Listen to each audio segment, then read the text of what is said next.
Hello everyone, hello my dear students, कैसे हैं सब लोग।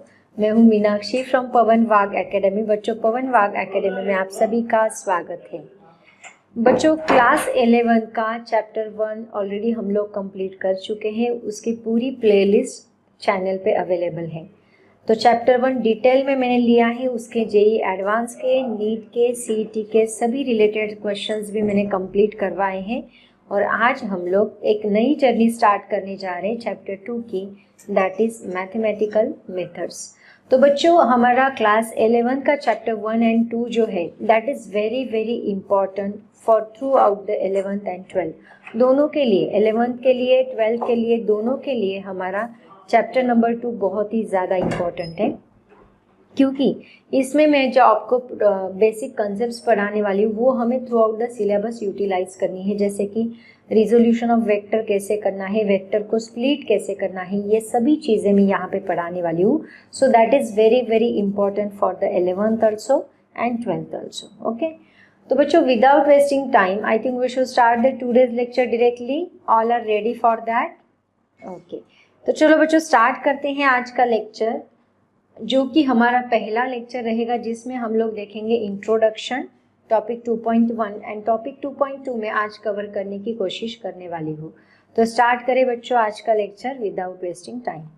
लेकिन बच्चों, उसके पहले मैं आपको बता दूं, पवन वाग एकेडमी का ऐप भी है, उसको ज़रूर डाउनलोड करें। उसमें मैं आपको सभी नोट्स प्रोवाइड करने वाली हूँ, हैंड रिटन नोट्स प्रोवाइड करूँगी। चैप्टर ख़त्म होने के बाद में 50 मार्क्स का एक क्वेश्चन पेपर भी अपलोड करूँगी एंड कुछ MCQs भी मैं आप लोगों को as a DPP daily practice problem solve करने के लिए अपलोड करने वाली हूँ। तो बेटर रहेगा ऐप डाउनलोड कर लो, तो आपको सभी चीज़ें आसानी से एक ही ऐप में मिल जाएगी and it is very useful to you also. और जो क्वेश्चन पेपर मैं यहाँ पे अपलोड करने वाली हूँ, हो सके तो वो खुद सॉल्व करने की कोशिश करें एंड एंड में आप लोग खुद चेक भी करें उसको और कमेंट ज़रूर करें कि आपको कितने मार्क्स मिले। ओके, तो बच्चों स्टार्ट करते हैं। तो बच्चों, इसमें थोड़ा सा रिवाइज करती हूँ प्रीवियस लेक्चर्स को, क्योंकि उसको हम लोग यहाँ पे यूटिलाइज करने वाले हैं। मतलब फिजिकल क्वांटिटी जो कि हमने लास्ट चैप्टर में स्टडी किया था। फिजिकल क्वांटिटी बच्चों क्या होती है, मैंने आपको वहाँ पे 7 fundamental physical quantity and derived physical quantity भी बताई थी। अगर जिन्होंने लास्ट प्रीवियस चैप्टर नहीं देखा है तो वो लोग ज़रूर देखें, क्वेश्चंस चैप्टर को ज़रूर देखें, ज़रूर पढ़ें और तभी ये चैप्टर देखना स्टार्ट करें। वैसे तो ज़्यादा लिंक नहीं है इस चैप्टर का और उस चैप्टर का, आपको आसानी से समझ में आ जाएगा। तो बच्चों, फिजिकल क्वांटिटी यानी क्या होती है? द क्वांटिटी और the property of a material, the property of a material which we can measure, property of a material which we can major,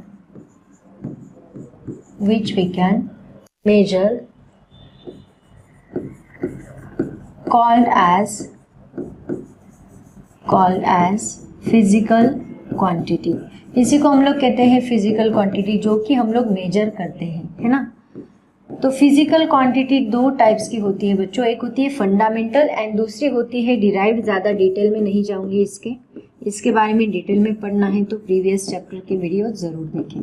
एक होती है फंडामेंटल एंड सेकेंड होती है डिराइव्ड फिजिकल क्वांटिटीज। ओके, तो बच्चों fundamental and derived का मतलब क्या होता है? जो कि दूसरों पे डिपेंड नहीं करती उसको हम फंडामेंटल बोलते हैं, जो डिपेंड करती है उसको हम लोग डिराइव्ड बोलते हैं। तो बच्चों, बहुत सारी फिजिकल क्वांटिटीज़ हमारी डेली लाइफ में होती है, जैसे कि मान लो लेंथ होती है, मास होती है, फोर्स होता है ना, फोर्स होता है, डिस्प्लेसमेंट होता है, देन डिस्टेंस होता है। ऐसे बहुत सारी क्वांटिटीज़ हम लोग अपनी डेली लाइफ में देखते हैं और उसको मेजर भी करते हैं। लेकिन क्या इन 2 फिजिकल क्वांटिटीज़ में डिफरेंस क्या है, ये एग्जैक्टली आपको पता है बच्चों? डिफरेंस ये है कि कुछ क्वांटिटीज़ ऐसे होती है जिनको बस आप लोग वैल्यू बता के आप सफिशिएंट है, वैल्यू बता के वो क्वांटिटी डिराइव्ड एक्सप्लेन हो सकती है। सिर्फ अगर आपने वैल्यू भी बताई that is more than sufficient, वो क्वांटिटी एक्सप्लेन करने के लिए बस वैल्यू बता दो, that is more than sufficient. For example, यहाँ पे लेंथ है, लेंथ अगर मैं पूछूँ how much the length of that rod, तो आपको यहाँ पे बस बताना है 2 मीटर 1 मीटर जो कुछ भी होगा उसका आंसर। मतलब यहाँ पे मुझे बस मैग्नीट्यूड बतानी है, that is more than sufficient to explain that physical quantity. लेकिन कुछ फिजिकल क्वांटिटीज बच्चों ऐसी होती है जहाँ पे ओनली मैग्नीट्यूड बता के नहीं चलेगा, वहाँ पे हमें डिरेक्शन बताना ज़रूरी है। फॉर एग्जाम्पल डिस्प्लेसमेंट, तो डिस्प्लेसमेंट के लिए मुझे magnitude as well as direction बताना ही पड़ेगा, है ना। तो मतलब इसमें से कुछ फिजिकल क्वांटिटीज ऐसी है जिसको बस मैग्नीट्यूड की ज़रूरत है, कुछ फिजिकल क्वांटिटीज ऐसी है जिसको magnitude as well as direction की ज़रूरत है, ठीक है। तो देखते हैं इसी के आधार पर आगे का टॉपिक डिपेंड है। देखते हैं next topic, that is a scalar, जो कि वेरी वेरी इंपॉर्टेंट इस चैप्टर के लिए है। स्केलर नहीं, स्केलर के आगे का टॉपिक जो है वेक्टर, वो ज़्यादा इंपॉर्टेंट है। तो बच्चों स्केलर मतलब क्या, देखो मान लो मैं आपको एग्जाम्पल देती हूँ। मम्मी ने आपको बोला कि बेटा जाओ चिंटू मिंटू जो भी आपका कुछ नाम है ना, मुझे नहीं पता, ठीक है चिंटू बोलते हैं, ओके चिंटू, आज हमारे लेक्चर में चिंटू आने वाला है। तो बच्चों मान लो आपका नाम चिंटू है, चिंटू जाओ शुगर लेके आओ, ऐसे मम्मी ने आपको बोला, ठीक है। तो आप लोग क्या करोगे, शॉप में जाने पहले तो क्वेश्चन क्या पूछोगे आप लोग मम्मी को, आपको तो मम्मी को क्वेश्चन करना बहुत पसंद होता है ना। तो मम्मी को सबसे पहला क्वेश्चन आपका रहेगा कि मम्मी कितनी लाऊं, है ना। शॉप तो आपको पता है, बस आप क्वेश्चन क्या पूछोगे, मम्मी ने बोला है कि शुगर लानी है, आप शुगर का क्या पूछ रहे हो, यहाँ पे कौन सी फिजिकल क्वांटिटी शुगर से रिलेटेड, दैट इज मास। तो आप शुगर का मास पूछ रहे हो और आप लोग पूछोगे कि मम्मी कितनी लानी है, तो मम्मी बोलेगी 1 kg 2 kg, जितना चाहिए, जितना रिक्वायर्ड है। तो मम्मी ने बस आपको आपको इंफॉर्मेशन मिल गई, that is more than sufficient, आप बोलोगे ठीक है मैं लेके आता हूँ। इसका मतलब क्या बेटा कि यहाँ पे 2 kg जो है दैट मैग्नीट्यूड, आपको किस चीज की जरूरत पड़ी, बस मैग्नीट्यूड की जरूरत पड़ी। मैग्नीट्यूड को ही दूसरा नाम होता है वैल्यू, जो कि नंबर हम लोग बोलते हैं, फिजिक्स की लैंग्वेज में उसको मैग्नीट्यूड बोलते हैं। That is more than sufficient, आप बोले कि ठीक है मैं लेके आता हूँ, अभी गया अभी तुरंत आया, ठीक है ना। और आप 2 kg शुगर लेके आओगे, उसके लिए आपको कहाँ से जाऊँ, कैसे जाऊँ, किस साइड से जाऊँ, ये पूछने की जरूरत नहीं पड़ी। मतलब मास एक ऐसी फिजिकल क्वांटिटी है जिसके लिए आपको बस मैग्नीट्यूड की ज़रूरत थी, उसके लिए आपको किसी डायरेक्शन की ज़रूरत नहीं थी। तो ऐसी फिजिकल क्वांटिटी को ही हम लोग क्या बोलते हैं, स्केलर क्वांटिटी। मतलब इसको हम डिफाइन कैसे कर सकते हैं बच्चों, डेफिनेशन, ऐसी बहुत सारी फिजिकल क्वांटिटीज़ होती हैं हमारी डेली लाइफ में, जैसे कि टाइम होता है, एनर्जी होती है, जिनको एक्सप्लेन करने के लिए हमें बस मैग्नीट्यूड की ज़रूरत होती है। No need to tell the direction, हमें डायरेक्शन बताने की ज़रूरत नहीं होती। तो जैसे कि डेफिनेशन हम लोग बोल सकते हैं, the physical quantities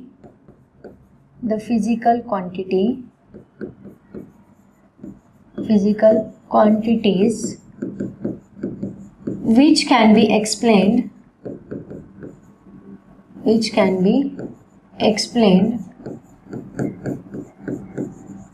by using magnitude only,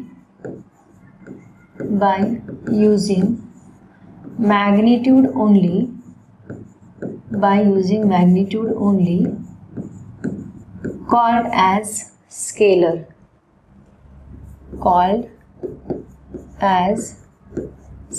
इसको कहा जाता है स्केलर। जिसको एक्सप्लेन करने के लिए हमें बस मैग्नीट्यूड की ज़रूरत होती है, उसको हम लोग बोलते हैं स्केलर क्वांटिटी, ठीक है। तो ये हो गया स्केलर। फॉर एग्जाम्पल आप लोग यहाँ पे बोल सकते हैं, जैसे कि मास हो गया, जैसे कि एनर्जी हो गई, है ना, जैसे कि डिस्टेंस हो गया। डिस्टेंस के लिए हमें डिस्टेंस एंड डिस्प्लेसमेंट दोनों में डिफरेंस है।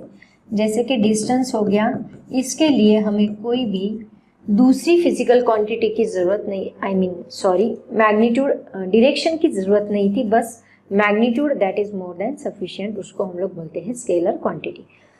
तो बच्चों ये हो गया स्केलर। ऐसे ही हम लोग देखेंगे अभी vector quantity, okay. Vector explain करने के लिए वापस चिंटू आ गया। अब देखो, मान लो अभी आपका नाम तो चिंटू है, तो इसका नाम पिंटू रख देते हैं। मान लो पिंटू है, पिंटू आपका फ्रेंड है ना, और ये आपका घर है, वाह बहुत सुंदर घर है ना। तो आपको आपके फ्रेंड को इस घर में बुलाना है, मतलब आपके घर आप अपने फ्रेंड को बुला रहे हो, है ना। तो जब आप लोग अपने फ्रेंड को बताओगे आप मेरे घर पे आ जाओ, तो वो क्या कहेगा, ठीक है आता हूँ, और वो आ रहा है, अभी तुरंत आपके घर पे आ रहा है। तो उसका सबसे पहला सवाल क्या रहेगा, फ़ोन पे मान लो आप लोग बात कर रहे हो, तो आपको पिंटू क्या पूछेगा कि चिंटू मुझे आपके घर का एड्रेस बताओ, है ना। तो आप बोलोगे कि मेरा घर यहाँ से 2 किलोमीटर है। तो आप अभी जहाँ पे जिस लोकेशन पे हो वहाँ से 2 किलोमीटर आ जाओ। तो चिंटू का सबसे पहला सवाल क्या रहेगा कि पिंटू का है ना, इसका नाम पिंटू है। पिंटू का सबसे पहला सवाल क्या रहेगा कि मैं कहाँ से आऊँ, कौन सी डायरेक्शन से आऊँ। 2 किलोमीटर तो मुझे आना है बेटा, लेकिन इस डायरेक्शन से आना है, इस डायरेक्शन से आना है कि इस डायरेक्शन से आना है, ईस्ट वेस्ट नॉर्थ साउथ किस डायरेक्शन से मुझे आना है। तो आप लोग उसको डायरेक्शन बताओगे कि इस ईस्ट डायरेक्शन से आ जाओ, ठीक है। तो आपने बताया ईस्ट डायरेक्शन से सीधा सीधा सीधा सीधा कितना 1 किलोमीटर चलते आओ। ईस्ट में 1 किलोमीटर, ये आपने क्या बताया, ईस्ट में 1 किलोमीटर, ये आपने डिस्प्लेसमेंट बताया, डिस्टेंस नहीं। डिस्टेंस में बस बोलूँगी 1 किलोमीटर। इसमें जब मैं डायरेक्शन इंक्लूड नहीं करती तो वो डिस्टेंस होता है, और जब मैं डायरेक्शन भी इंक्लूड करती हूँ, मैग्नीट्यूड के साथ डायरेक्शन भी लगाती हूँ, तो वो क्या होता है, displacement.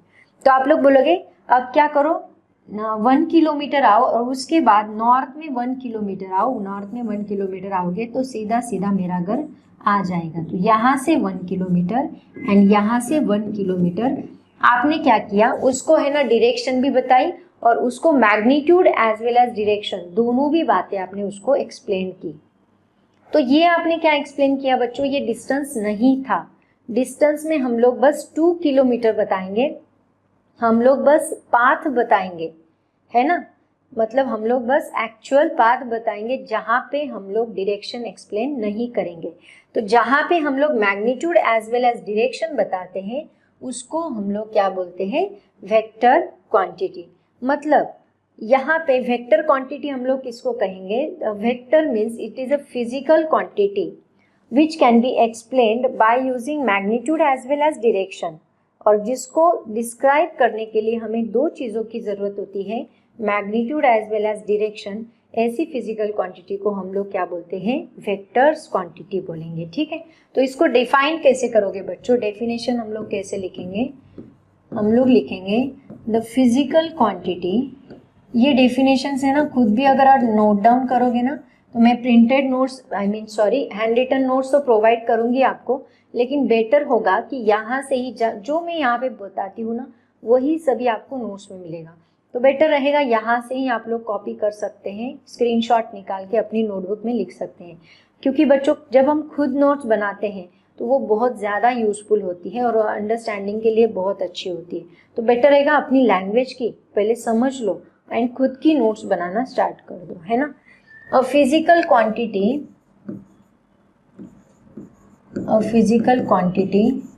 which can be explained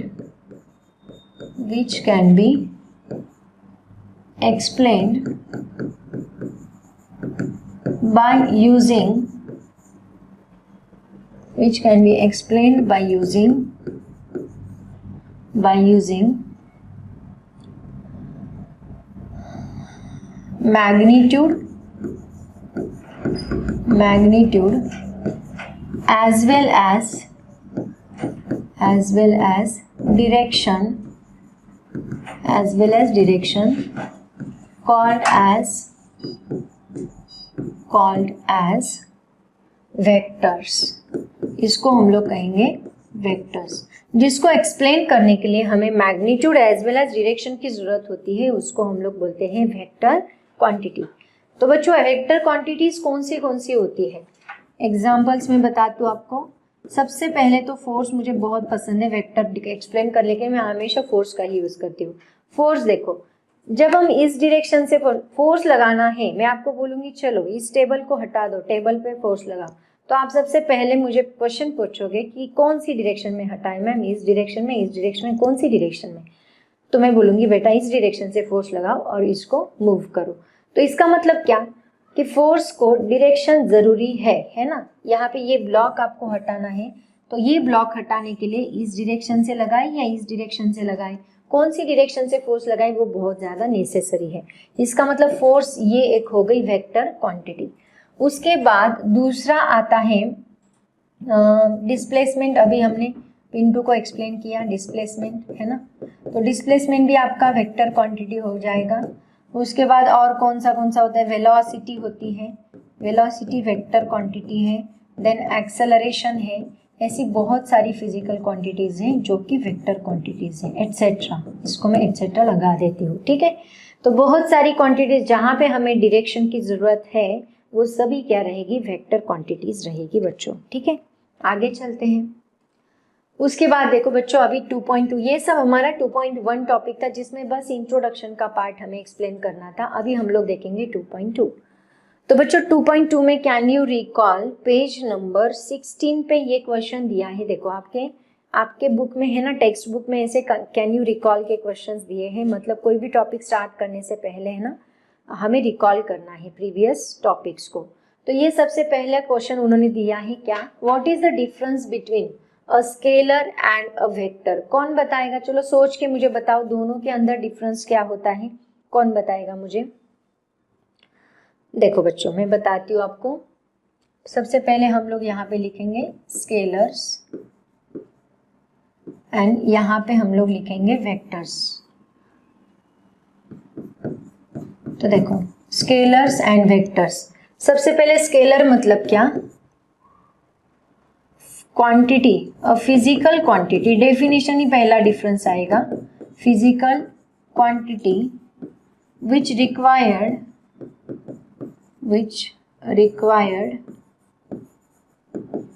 magnitude only, है ना, जिसको बस मैग्नीट्यूड की जरूरत होती है, magnitude only, called as scalar, called as scalars. Okay, but यहाँ पे क्या आएगा, a physical quantity, a physical quantity which required magnitude as well as direction, magnitude as well as direction, called as vector, called as vector। Okay, second point आप लोग क्या लिखोगे, इसको proper representation नहीं है, जैसे कि वेक्टर को प्रॉपरली रिप्रेजेंट किया जाता है, आगे का टॉपिक वही हम लोग देखने वाले हैं कि ये जो है इसको स्पेसिफिक प्रॉपर रिप्रेजेंटेशन नहीं है स्केलर को, इसको स्पेसिफिक रिप्रेजेंटेशन है, जैसे कि एरो से हम लोग दिखाते हैं। It don't have a specific representation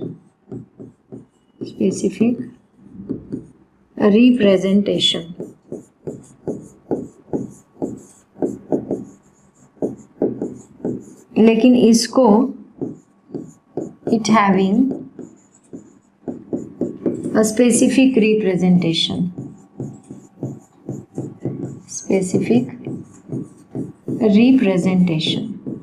इसको स्पेसिफिक रिप्रेजेंटेशन है।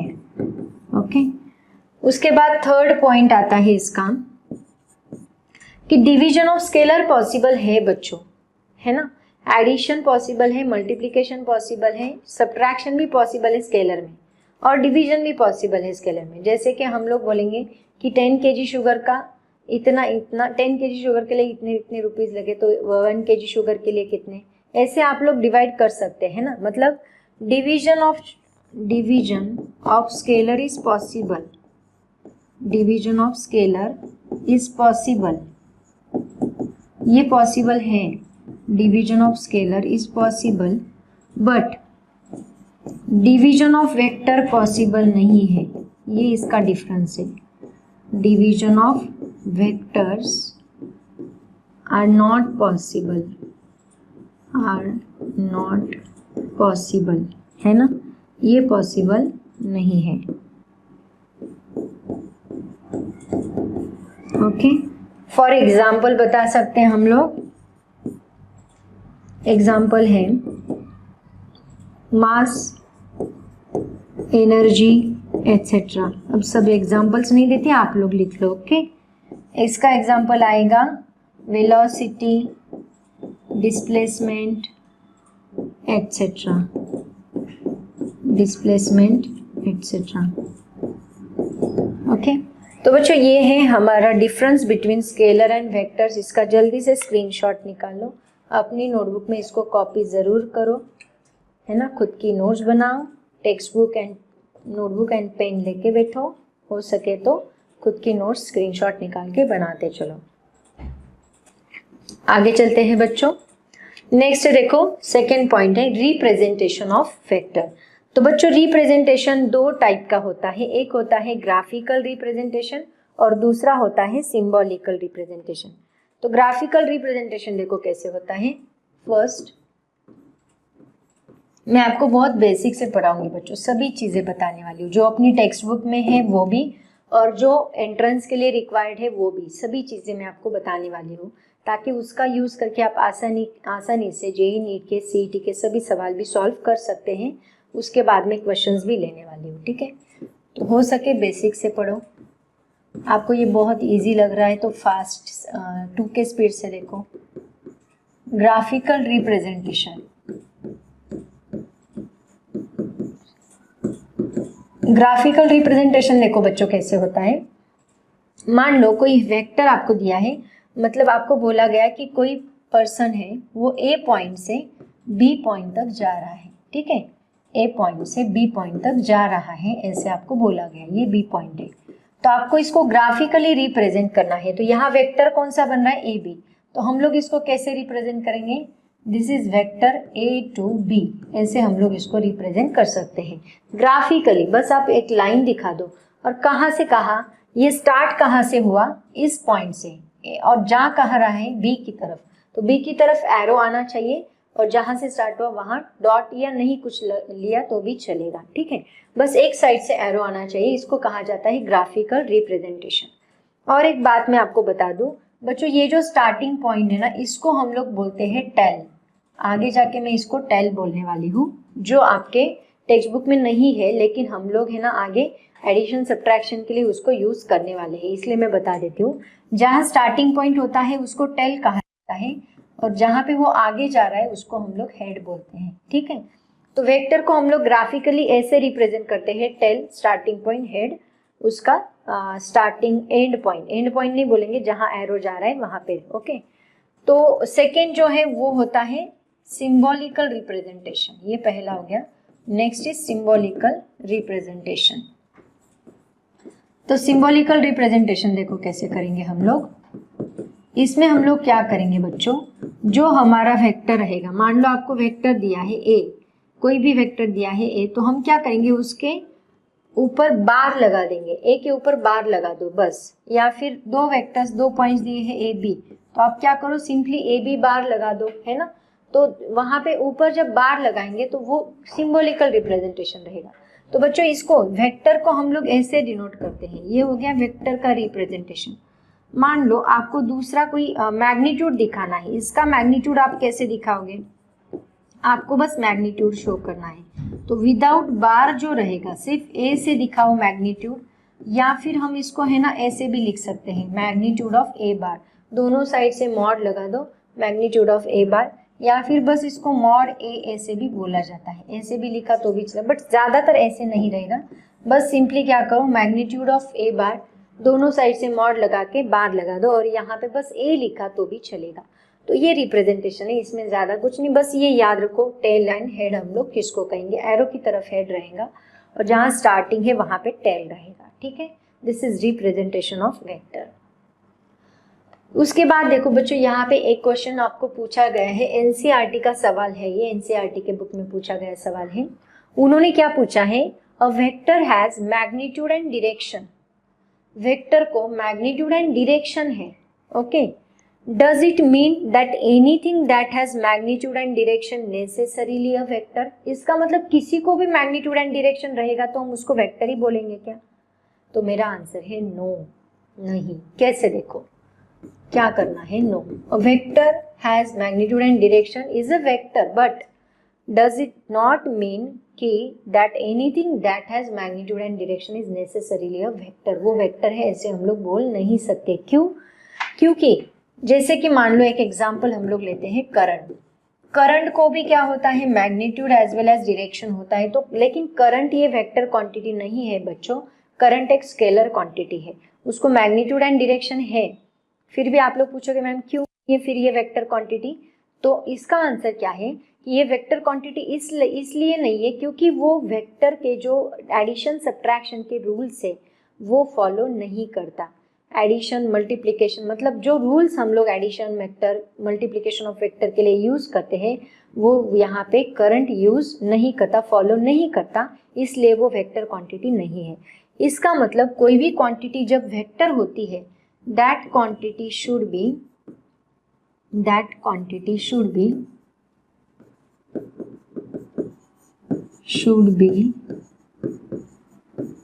follow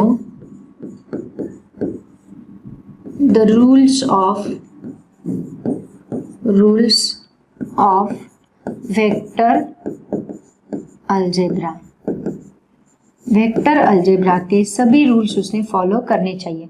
मतलब स्केलर को ऐड करने के लिए सब्ट्रैक्ट करने के लिए हम सिंपल अलजेब्रा यूज करेंगे बच्चों, लेकिन वेक्टर को सब देखना है, सब पूरा चैप्टर वेक्टर से भरा हुआ है, उसका एडिशन, उसका सब्ट्रैक्शन, उसका मल्टीप्लिकेशन सब पढ़ाऊंगी मैं आपको, डोंट वरी, टेंशन मत लो, सब कुछ मैं बहुत आसानी से पढ़ाने वाली हूँ और बेसिक से पढ़ाने वाली हूँ, बस एंड तक है ना वीडियो देखते चलिए।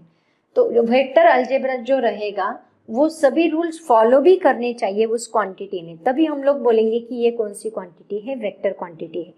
करंट को मैग्नीट्यूड एंड डायरेक्शन है, करंट इज हैविंग, चाहे तो ये 1.2 पॉइंट कर लो, current is having magnitude as well as direction, magnitude as well as direction, but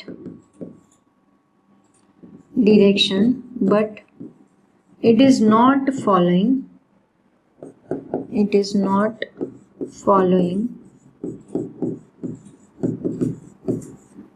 the rules of vector algebra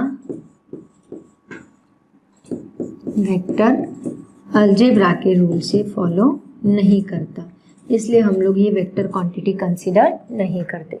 तो ये इसका आंसर है बच्चों, दिस इज एनसीईआरटी सवाल। आगे चलते हैं।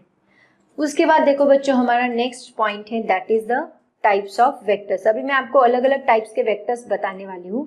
तो सबसे पहला वेक्टर देखो क्या है हमारा, जीरो वेक्टर और नल वेक्टर।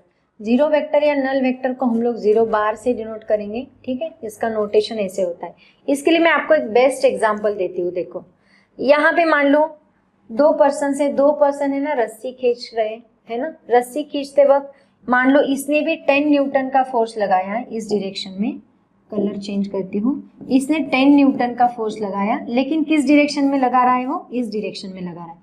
एंड इसने भी 10 न्यूटन का फोर्स लगाया किस डायरेक्शन में, इस डायरेक्शन में। तो बच्चों अगर मैं आपको पूछूं कि इस रस्सी के ऊपर नेट फोर्स कितना लग रहा है, तो आपको समझ में आ रहा है, इस डायरेक्शन का फोर्स हम लोग प्लस से डिनोट करेंगे एंड इस डायरेक्शन का फोर्स हम लोग माइनस से डिनोट करेंगे। मतलब मान लो आपके पास एक टेबल है, मान लो मैं उस टेबल को हम लोग इस डायरेक्शन से खींच रहे 10 न्यूटन से, उस डायरेक्शन से 10 न्यूटन, दोनों डायरेक्शन से 10 न्यूटन का फोर्स लगाए, टेबल कहीं भी नहीं हिलेगा। लेकिन क्या उसके ऊपर वेक्टर नहीं है? यस है, लेकिन उसका रिजल्ट कितना मिल रहा है, 0। क्यों 0 मिल रहा है? दोनों डायरेक्शन से सेम फोर्स एक्ट हो रहा है, लेकिन प्लस और माइनस है। तो अगर मैं आपको यहाँ पे पूछूं कि नेट फोर्स बताओ बच्चों कितना है, तो आप लोग क्या बोलोगे, रस्सी के ऊपर नेट फोर्स है, मतलब टोटल फोर्स की एडिशन। तो यहाँ मान लो मैं 1 बोलती हूँ, तो इसने कितना फोर्स लगाया, प्लस 10 न्यूटन का, एंड इसने कितना फोर्स लगाया, माइनस 10 न्यूटन का, तो प्लस माइनस मुझे कितना मिलेगा, 0 न्यूटन। तो बच्चों ऐसे वेक्टर को हम लोग क्या बोलेंगे, जीरो वेक्टर बोलेंगे।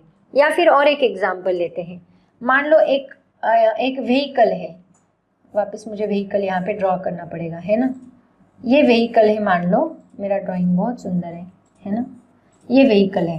तो ये व्हीकल इस रोड से जा रहा है, ये व्हीकल जब इस रोड से जाएगा तो इस वक्त इस व्हीकल का स्पीड यहाँ पे मान लो 40 था, है ना, 40 किलोमीटर पर सेकेंड था। मान लो यहाँ पे आने के बाद ए पॉइंट पे 40, बी पॉइंट पे इसका स्पीड वापस कितना था, 40 किलोमीटर पर सेकेंड। यहाँ पे भी कितना था, सी पॉइंट पे, दैट इज ऑल्सो 40 किलोमीटर पर सेकेंड। मतलब इसका जो वेलोसिटी है, that every point that velocity is constant. Understand. अगर मैं आपको बोलूँ चलो इसका एक्सेलरेशन निकालो, तो आप कैसे निकालोगे, एक्सेलरेशन इज इक्वल टू होता है, मैंने बोला ए पॉइंट से लेके सी पॉइंट तक एक्सेलरेशन निकालो, तो हम क्या लेते हैं बच्चों एक्सेलरेशन के लिए, change in velocity divide by time, ऐसे हम लोग करते हैं ना इसका। तो चेंज इन वेलोसिटी मतलब ए पॉइंट की वेलोसिटी एंड सी पॉइंट की वेलोसिटी कितनी है, 40 माइनस 40 डिवाइड बाय टाइम, मान लो इसको वहां तक जाने के लिए 2 लगा, 2 मिनट 3 मिनट जितना भी होगा, तो बच्चों 40 माइनस 40 कितना मिलेगा, 0, 0 डिवाइड बाय एनीथिंग कितना मिलेगा, 0। इसका मतलब क्या कि एक्सेलरेशन था, ऐसे थोड़ी ना बॉडी वहीं पे थोड़ी ना रुकी है, आपका व्हीकल तो चल रहा था, मतलब उसको वेलोसिटी थी, लेकिन एक्सेलरेशन हमें कितना मिला, 0। तो यहाँ पे जब हमें किसी वेक्टर का मैग्नीट्यूड 0 मिलता है बच्चों, तो उसको हम लोग क्या बोलते हैं, नल वेक्टर बोलते हैं, और उसी को हम लोग बोलते हैं जीरो वेक्टर। तो इसको हम डिफाइन कैसे करेंगे, देखो इसकी डेफिनेशन आप लोग क्या लिखोगे, the vector having zero magnitude called as vector having zero magnitude called as null vector और उसी को हम लोग बोलते हैं जीरो वेक्टर, इसको हम लोग कहेंगे जीरो वेक्टर, जो कि ये एक बेस्ट एग्जांपल है, ये व्हीकल का भी बेस्ट एग्जांपल है। इससे आपको बहुत क्रिस्टल क्लियर होगा कि मैं क्या बताने की कोशिश कर रही हूँ, है ना। आगे चलते हैं आगे देखो बच्चों कौन सा है, रिजल्टेंट वेक्टर। अब देखो वापस में रस्सी केस लेके आई, हाँ है ना, ये गेम मुझे भी बहुत पसंद है। तो देखो यहाँ पे हम लोग क्या कर रहे हैं, यहाँ पे कुछ बच्चे यहाँ पे इस डायरेक्शन में फोर्स लगा रहे हैं, कितना 400 न्यूटन का, और कुछ बच्चे यहाँ पे इस डायरेक्शन में फोर्स लगा रहे हैं 300 न्यूटन का। ऑब्वियसली रस्सी कहाँ पे जाएगी बच्चों, ये देखो ये इस डायरेक्शन में खींचे जा रहे हैं, तो टोटल नेट फोर्स मतलब रिजल्टेंट फोर्स हमें कौन सी डायरेक्शन में मिलेगा, इस डायरेक्शन में। तो यहाँ पे रिजल्टेंट फोर्स कितना आएगा, देखो रिजल्टेंट फोर्स मतलब इन सभी फोर्सेस का एडिशन, वहां पे जितने भी फोर्सेस एक्ट हो रहे हैं सबका एडिशन करके जो रिजल्ट मिलेगा, सभी फोर्सेस को ऐड करके जिसका रिजल्ट हमें मिलेगा। लेकिन हाँ that must be a same forces, वो सेम फिजिकल क्वांटिटी होनी, मतलब फोर्स को फोर्स के साथ ही ऐड करना है, वेलोसिटी को वेलोसिटी के साथ ही ऐड करना है। ऐसे नहीं कि वेलोसिटी के साथ फोर्स ऐड कर दिया, फोर्स के साथ एक्सेलरेशन ऐड कर दिया, नेवर। सभी फोर्सेस को ही ऐड करना है फोर्सेस के साथ। तो मान लो सभी फोर्सेस ऐड करने के बाद जो रिजल्ट निकल के आएगा, it is the result of one और मोर वेक्टर्स कंबाइंड टुगेदर, तो उसको हम लोग बोलेंगे रिजल्टेंट वेक्टर। तो यहाँ पे रिजल्टेंट क्या मिलेगा, देखो रिजल्टेंट फोर्स हमें क्या मिलेगा, इस डायरेक्शन में प्लस में लगा दूं और इस डायरेक्शन में माइनस में लगा दूं, तो ये होगा आपका 400 और इस डायरेक्शन का रहेगा 300, तो ऑब्वियसली ये कितना होगा 100 बचेगा, और वो भी कौन सी डायरेक्शन में, लेफ्ट साइड में। डायरेक्शन इसका कौन सा रहेगा, लेफ्ट, है ना। तो डायरेक्शन भी हमें मेंशन करना जरूरी है। इसका मतलब क्या, रिजल्टेंट वेक्टर हम लोग क्या बोल सकते हैं, रिजल्टेंट वेक्टर को डिफाइन कर सकते हैं, it is a vector which shows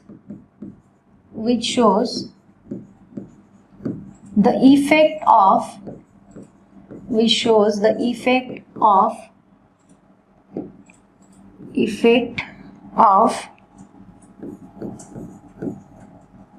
of all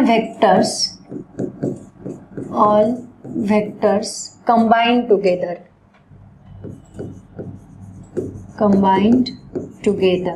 सभी वेक्टर्स को कंबाइन करने के बाद जो रिजल्ट हमें मिलेगा उसको हम लोग क्या बोलेंगे, रिजल्टेंट वेक्टर। ओके, तो ये हो गया बच्चों सेकेंड टाइप हमारा resultant vector.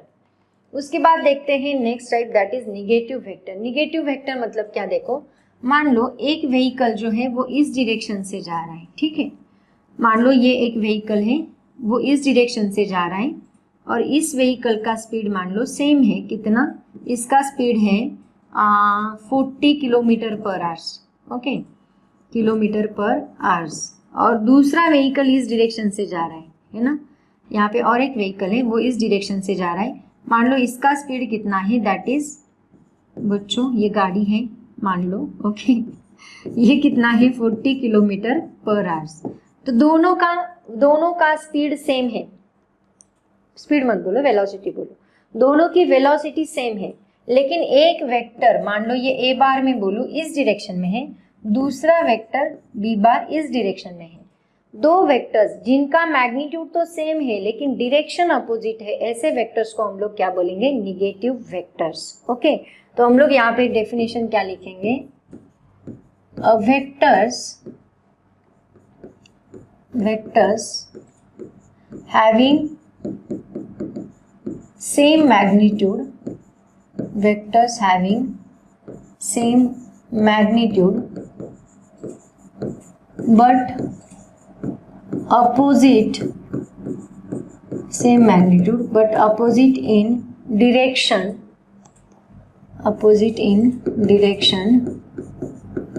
called as negative vectors.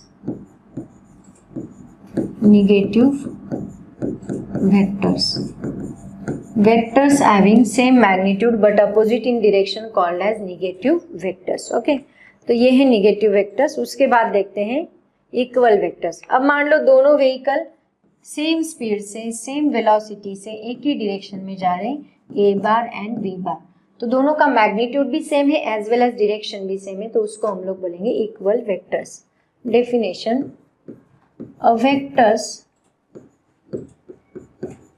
Vectors which having same magnitude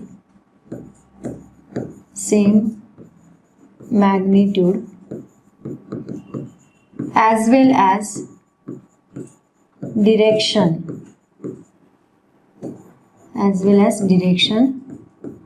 called as equal vectors,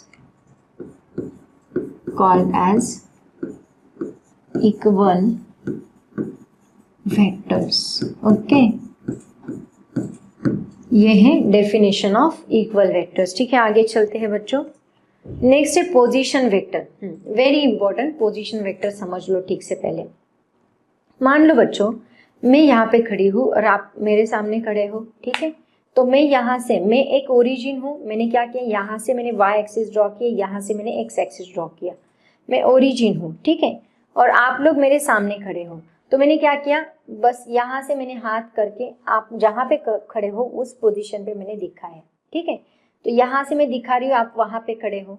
मान लो आप चलते चलते इस डायरेक्शन में जाओगे यहाँ तक, तो मेरा पोजीशन वेक्टर ओरिजिन पे ही है, मैं जगह से नहीं हिली, मैं एक ही जगह पे खड़ी हूँ, लेकिन मैंने क्या किया, बस हाथ को आपके तरफ मोड़ दिया, मतलब उसकी डायरेक्शन चेंज की। मतलब ये जो वेक्टर है, ये हाथ मेरा पोजीशन वेक्टर है, ये क्या शो कर रहा है, आपकी पोजीशन शो करने का काम कर रहा है with respect to origin. With respect to origin मतलब समझ में आ रहा है मैं क्या बताने की कोशिश कर रही हूँ। यहाँ पे ये है वाई एक्सिस, ये है एक्स एक्सिस। मान लो आप यहाँ पे खड़े हो, ठीक है। तो ये पोजीशन वेक्टर, मैं यहाँ पे खड़ी थी, मैं आपको शो कर रही थी, ये विथ रिस्पेक्ट टू ओरिजिन एक वेक्टर हमें शो करने का काम कर रहा है। आप यहाँ से जब यहाँ पे आ जाओगे तो ये पोजीशन वेक्टर यहाँ से यहाँ आ जाएगा, ठीक है। ये आर बार, ये आर बार, बस ये क्या कर रहा है, आपकी पोजीशन शो करने का काम कर रहा है। आप ए से बी पे गए तो ये आपकी पोजीशन शो करेगा ए से बी पे, ठीक है। तो बच्चों यहाँ पे पोजीशन वेक्टर मतलब क्या, अ वेक्टर, इसकी डेफिनेशन आप कैसे लिखोगे, a vector which shows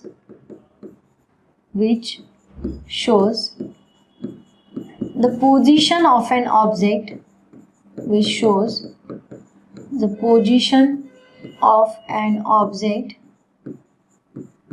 with respect to origin,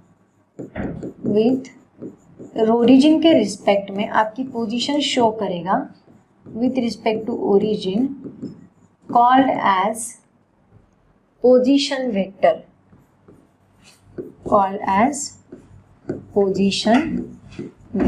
इसको हम लोग क्या कहते हैं, पोजीशन वेक्टर कहते हैं, ठीक है। तो ये हो गया हमारा पोजीशन वेक्टर। उसके बाद चलते हैं आगे, कौन सा है, unit vector. Very important students, unit vector को तो हम लोग थ्रू आउट सिलेबस यूज करने वाले हैं। देखो यूनिट वेक्टर मतलब क्या, जिसकी मैग्नीट्यूड होती है 1, जिसकी मैग्नीट्यूड हमेशा 1 रहेगी, तो उसको हम लोग कहेंगे यूनिट वेक्टर। मान लो यहाँ पे वेलोसिटी दिखाई है मान लो 20 की वेलोसिटी है, ऐसे हम लोग मान के चलते 20 मीटर पर सेकेंड की वेलोसिटी है, तो मान लो इसको डिस्प्लेस मीटर पर सेकेंड वेलोसिटी मत बोलो, यहाँ पे मैं क्या करती हूँ ये बताती हूँ। मान लो 20 मीटर डिस्टेंस है, तो इस 20 मीटर डिस्टेंस के मैंने है ना कितने पार्ट्स कर दिए, 20 पार्ट्स कर दिए।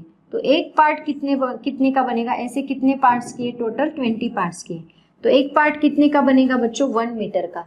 तो ये 1 मीटर जो है जिसकी मैग्नीट्यूड कितनी है 1, तो इसको हम लोग क्या कहेंगे, यूनिट वेक्टर कहेंगे।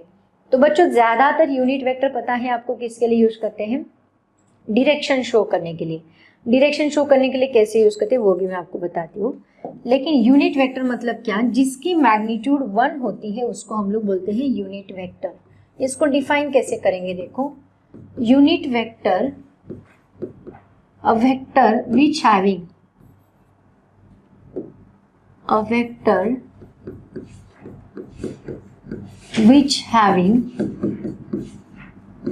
unit magnitude,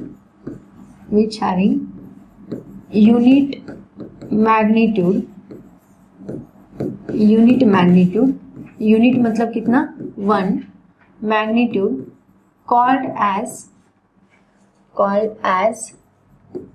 unit vector. और इसको हम लोग डिफाइन कैसे, डिनोट कैसे करते हैं, देखो बच्चों वेरी इंपॉर्टेंट, ये वेक्टर बहुत ज़्यादा इंपॉर्टेंट है, इसको आईएमपी करो चाहे तो, क्योंकि इसको हम लोग यूटिलाइज करने वाले हैं सर। Unit vector, okay. तो देखो यहाँ पे हम लोग क्या करेंगे, मान लो एक वेक्टर मैंने लिया, कंसीडर वेक्टर पी बार हम लोग लेते हैं, ठीक है, कंसीडर पी बार। तो पी बार को हम लोग कैसे दिखाएंगे बच्चों, ये पी बार है, इसको हम डिनोट कैसे करेंगे वो भी मैं लिख के देती हूँ आपको। It is denoted by you cap, इसको हम लोग है ना यू कैप से या फिर पी कैप से, क्यू कैप से, ऐसे स्मॉल लेटर्स और उसके ऊपर कैप लगाना है आपको, ऐसा कैप है ना, ये कैप है, तो कैप लगा दो उसके ऊपर, तो उसको हम लोग बोलेंगे यूनिट वेक्टर। तो देखो पी बार को हम लोग डिनोट करना है, तो पी बार अगर वेक्टर है तो उसको दो चीजों की जरूरत है, एक है उसका मैग्नीट्यूड, दूसरा है उसका डायरेक्शन। तो इसका मैग्नीट्यूड हम लोग किससे लिखते हैं, हम लोग पी से लिखते हैं, ओनली पी मतलब मैग्नीट्यूड, इनटू या फिर पी ऐसे मैग्नीट्यूड के साथ लिखा तो भी चलेगा, इनटू यू कैप, है ना। मान लो यू कैप इसका यूनिट वेक्टर मतलब जो डायरेक्शन दिखा रहा है, मैंने आपको बोला ना ये हम किसके लिए यूज करते हैं, it shows the direction, it is used to show the direction, चाहे तो नोट लिख लो यहाँ पे, note unit vector is used to show the direction of any vector. Unit vector is used to show the direction of any vector. किसी भी vector का direction show करने के लिए हम लोग क्या लगाते हैं, any vector। तो देखो यू कैप को फिर हम लोग कैसे लिखेंगे, U cap is equal to वो वेक्टर डिवाइड बाय उसका मैग्नीट्यूड। ये अगर मैं इस साइड शिफ्ट करूँ तो ये इस साइड आके डिवाइड होगा, डिवाइड बाय उसका मैग्नीट्यूड, तो ये होता है यूनिट वेक्टर। इसी को हम लोग ऐसे भी लिखते हैं बच्चों, U cap is equal to P bar divide by P, ऐसे भी लिखा तो भी चलेगा, ओके। तो ये बन गया आपका यूनिट वेक्टर। तो दोनों भी याद रखो यूनिट वेक्टर। अब है ना बच्चों मैं आपको बहुत इंपॉर्टेंट पॉइंट बताने वाली हूँ, उसके सिग्निफिकेंस जो कि हम लोग through out the syllabus use करने वाले हैं। तो सबसे पहला पॉइंट इसमें क्या रहेगा कि हम लोग किसके लिए यूज करते हैं, डायरेक्शन के लिए, वो तो हमें पता चल गया। लेकिन यहाँ पे हम लोग क्या करेंगे, देखो बच्चों मैं आपको बता दूं, हम लोग 3 एक्सिस लेते हैं, है ना, X axis, Y axis and Z axis. ऐसे 3 एक्सिस होते हैं, एक्स वाई एंड जेड। तो बच्चों जो एक्स एक्सिस के अलोंग यूनिट वेक्टर रहेगा उसको हम लोग लेंगे आई कैप। तो अगर हम आई कैप लगा ले तो समझ लेना वेक्टर किस डायरेक्शन में चल रहा है, एक्स डायरेक्शन में चल रहा है, पॉजिटिव एक्स डायरेक्शन में, तो आई कैप लगाएंगे। अगर वाई अलोंग वाई एक्सिस चल रहा है तो हम लोग लगाएंगे जे कैप, और अगर जेड एक्सिस अलोंग है तो हम लोग लगाएंगे के कैप।